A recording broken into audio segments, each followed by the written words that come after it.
What is up, everyone? Welcome back to Get Jabby. I'm ACHARA KIRK, joined by Andrew Flash Gordon. What's up? And Jabby Koei. Yo. We are checking out the trailer to The Legend of Zelda, Tears of the Kingdom on Nintendo Switch. So, for full disclosure, Andrew has played Zelda Ocarina of Time. Favorite video game of all time. Number one. Cool. And Jabby, you have played every single Zelda game ever made since the existence of time? I think so. Oh. I never beat the first two, like for Nintendo. But ever since Legend of Zelda: A Link to the Past, I played most of them. I never got through Majora's Mask. That just wasn't something about that. I tried playing it twice for two different platforms, and I'm like, I can't get into this for some reason. But I did beat Breath of the Wild and most of the other Zelda games that are out there. Yes. Spirit Tracks I never beat.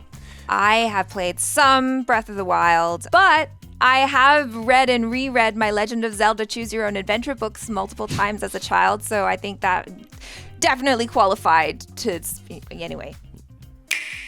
So satisfying. Oh, the music.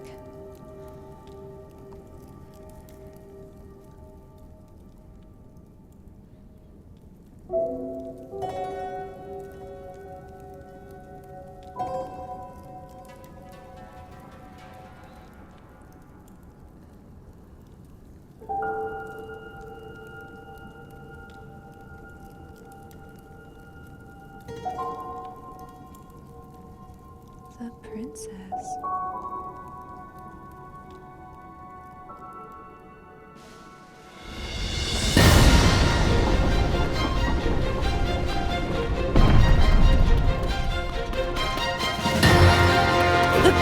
Whoa! Yeah. Get your glider, boy. Or not. I don't know what you're doing.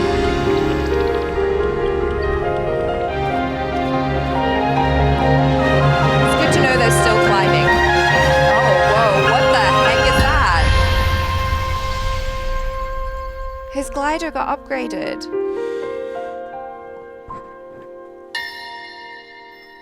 Wow. This has given me the same sense a little bit that I got from Skyward Sword, just because of the setting of like being in the sky. I mean, if hopefully you liked that climbing, because there seems to be a lot of it We're here. bringing it back, you guys. Yeah. So in Breath of the Wild, because I know you haven't played it, initially when you climb, you're terrible, right? Because like your strength is low and blah, blah, blah, and you got to build that up. And that kind of taxed my patience a little bit, just because the older I get, the less patience I have with video games, and I just want things to work immediately.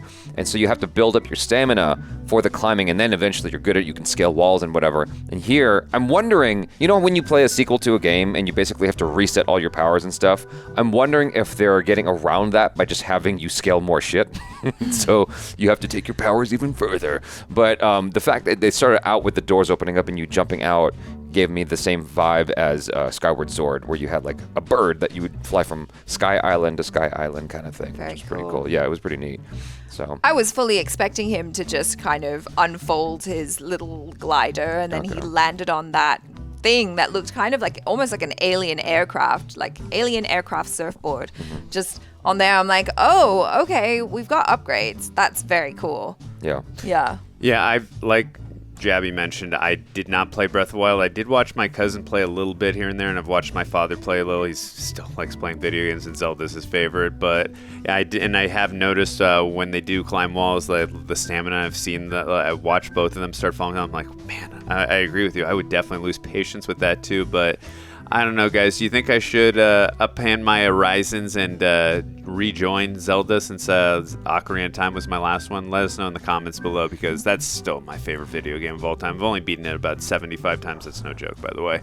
But this did look really interesting. Visually, it was really cool. I mean, I like seeing like the open world and all that, because obviously in Ocarina of Time, which, as we've mentioned several times, that's my last iteration of playing Zelda, and you know, there is an open world, but it's really scaled down. You know, you're in Hyrule. There's only certain locations that you can go. You go to the temples and all that. So this looks a lot more open and all that.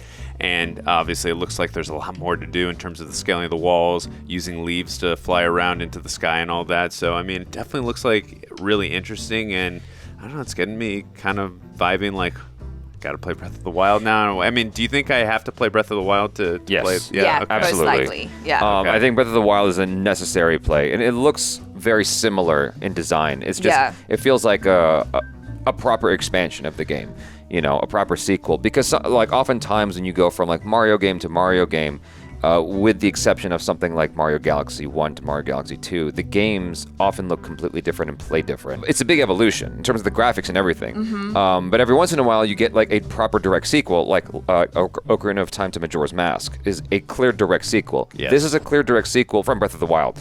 And so the thing that's interesting is, with Breath of the Wild, one of the things they were advertising was just the sheer scale of it, the sheer size and magnitude of the game. It was akin to Elder Scrolls. Skyrim. Skyrim, yeah. So it was like Skyrim but Zelda in terms of just like what you could do. And I can see the appeal of that. It didn't appeal to me necessarily. I still played the game and I beat it, but I like the more contained games. Like when they re-released Zelda Link's Awakening, I loved that because it was very contained. I could get through it within a reasonable time. You know, it didn't consume all of my time. And so this is one of those things that it will take me years to beat because this has been 5 years in development. And so you know that this is a huge game. And I would imagine that whatever the original Zelda game was, it's going to be twice as big. Well, not only that, though. I mean, considering how big the map was in Breath of the Wild, right? Now you have an additional layer, which is like the sky. Yeah. So there's so much more you can explore within the world. Yeah, now. exactly. Yeah, because it's not just this, it's like that too. Yeah. We didn't see anything of Zelda in this. In the first trailer, we saw Link and Zelda interacting, and it gave me the impression that maybe there was going to be a bit of an adventure with them together, or like you can do certain missions together or something like that. But that is not evidenced here whatsoever, and this gives me more the impression that you're spending a lot of your journey by yourself. So who knows, until we actually get it in our hands. Such is life. Yeah. Might be time to upgrade my N64, huh? I still love that thing. Well, the nice thing about this is you can actually go and get a Switch, as opposed to a PlayStation 5. You can actually go and get Breath of the Wild, because it's accessible. That's the big thing with Nintendo, is it's actually available to go and pick up. I would definitely buy one now before this game drops, because I feel like for people who haven't bought a Switch yet, when the game drops, they'll probably go and get it, and it'll be hard to find. Oh, you might get like a really cool combo. Like they sometimes they bring them out where you've got the Switch and then you have like a nice, cute cover and then the game. I would imagine this game. I mean, I have no idea what's going on with Nintendo, but I feel like this game would be sort of like the swan song to Nintendo Switch. They have to. Oh, because it's time for an upgrade, isn't it? It's time. Like, they need to update it. They need to move on to, like, the next generation. Nintendo's holding on because they love to do that. They love to make it work. I mean, they failed miserably with the Nintendo Wii U. So they're like, okay, we got to milk everything we can out of this system and make that money back. So I'm hoping that we're going to see an update and that this is, like, one of a great game to send the Nintendo Switch off with. Isn't there a Switch Pro or something as well? Not yet. No, not yet. Okay. Yeah.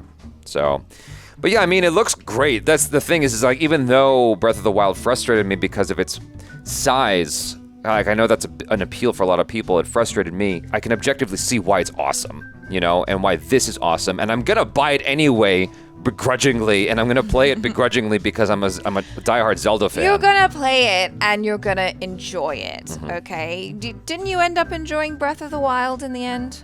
It was like a toxic relationship. That's what Breath of the Wild is for me. It's a toxic relationship. Like, oh my god, this is amazing. Oh my god, this is terrible. Why is it so long? Oh my god, this is amazing again. It gets tedious sometimes, and then other times it's beautiful. And I hate when things are tedious. That's all. Thank you so much, guys, for joining us. And please upvote this video if you enjoyed what you watched. Leave us your theories below about what you think this game is going to be. And we'll catch you next time. I'm ACHARA KIRK. This is Andrew Flash Gordon. And Jabby Kuwait. ciao.